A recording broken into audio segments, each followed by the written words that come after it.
The Witch of Walddunkel. It is All Hallows Eve, one of Pinocchio's favorite holidays to celebrate since he had become a real boy. We ought to be heading home, Pinocchio, Jiminy Cricket said. It'll be dark soon. But we didn't get the rules yet, Pinocchio said. Geppetto had asked Pinocchio to pick up a few items for dinner. Jiminy nodded. Let's go get them, he said, eyeing the full moon rising over the forest beyond the village. But shake a leg. As they walked toward the bakery, Pinocchio overheard one of his favorite villagers, old Grauerbart, telling a story. Legend has it, every All Hallows Eve, the Witch of walddunkel sneaks into town from her cave near Burnt Tree Cliff, old Grauerbart said. What does he want? Pinocchio asked. A new familiar, the man said. That's what she calls her animal friends. She prefers ravens, rats, and black cats. Once she chooses an animal, the creature is never seen again. Jiminy tugged on Pinocchio's sleeve. Let's go, Pinocchio.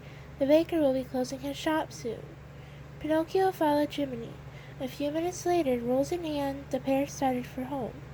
The sun had set and the moon glowed overhead, casting long shadows across the road. It's a little spooky tonight, eh, Pinocchio? Jiminy said with a nervous shiver. Pinocchio nodded. I wonder if we'll see the witch tonight. After all, it is All Hallows Eve. Soon Geppetto's cozy cottage came into sight, but when they entered the home, all was still and silent. Anybody home? Jiminy called out. Geppetto, Pinocchio called. He stepped over to the fishbowl. Oh well, at least Cleo is here. Yes, Jiminy looked around. But where's Figaro? Pinocchio gasped. What if the witch took him? Don't be silly, the witch is just a story, Jiminy said.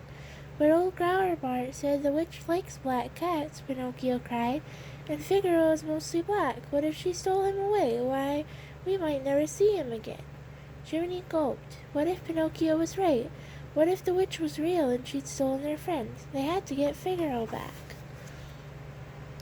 The pair rushed back outside.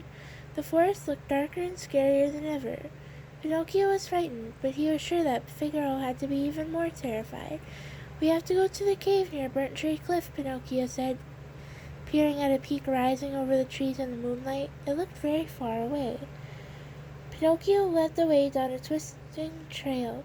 The shadows were deep and dark, with almost no moonlight seeping through the leaves on the trees. Forest creatures rustled all around. At least Pinocchio hoped they were just forest creatures.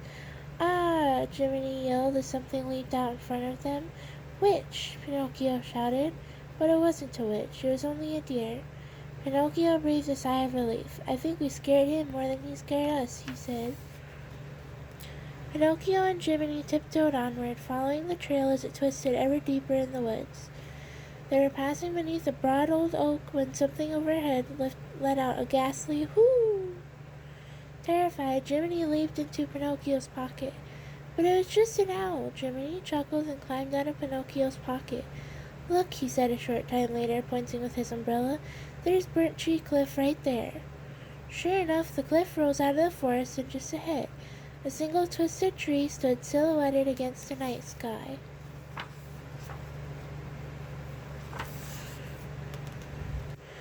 The two searched the cliff and finally they spotted a dark opening. Pinocchio crept closer. Ah! He screamed as something black and fluttery burst from the cave. Bats! Lots and lots of bats! Pinocchio and Jiminy flattened themselves to the ground until all the creatures had passed. I thought that was the witch coming for us, Jiminy said. Pinocchio peered into the cave. She must still be inside. Jiminy lit a match and the two slowly stepped into the cave. Oof, Pinocchio blurted out a moment later as he bumped into the hard stone wall. They reached the back of the cave. It's not a very big cave, is it? Jiminy said. He turned in a circle, shining his tiny light into every nook and cranny. Where's the witch? Pinocchio wondered aloud. And more importantly, where's Figaro? Disappointed, the two friends returned home. However will we break the news to Geppetto? Jiminy asked as they approached the moonlit cottage. Look, there's Geppetto now. Pinocchio pointed to the road beyond the cottage. Sure enough, Geppetto was marching along from the direction of the village. and right beside him was Figaro! Pinocchio and Jiminy cried. You're safe! Geppetto scratched his head in confusion as Pinocchio hugged Figaro. What's going on? He asked. Pinocchio explained he thought the Witch of Walldunkel had taken Figaro. Oh, that old rascal Growlerbout is always spinning tall tales, Geppetto said. Figaro came with me to the butcher. I forgot to ask you to pick up some chops for supper.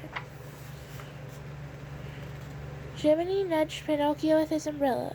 See, Pinocchio, I told you the witch is just a story. At that moment a howl rang out from somewhere deep in the forest. Much closer, leaves rustled in the shadows from beyond the road. Well, let's not stand around growing roots, Geppetto said quietly, clearing his throat. He grabbed Figaro, cradling the little black cat in his arms. Time to go inside, eh? And with that, all four of them hurried inside, a little bit faster than usual, though, just in case. The end. I love you.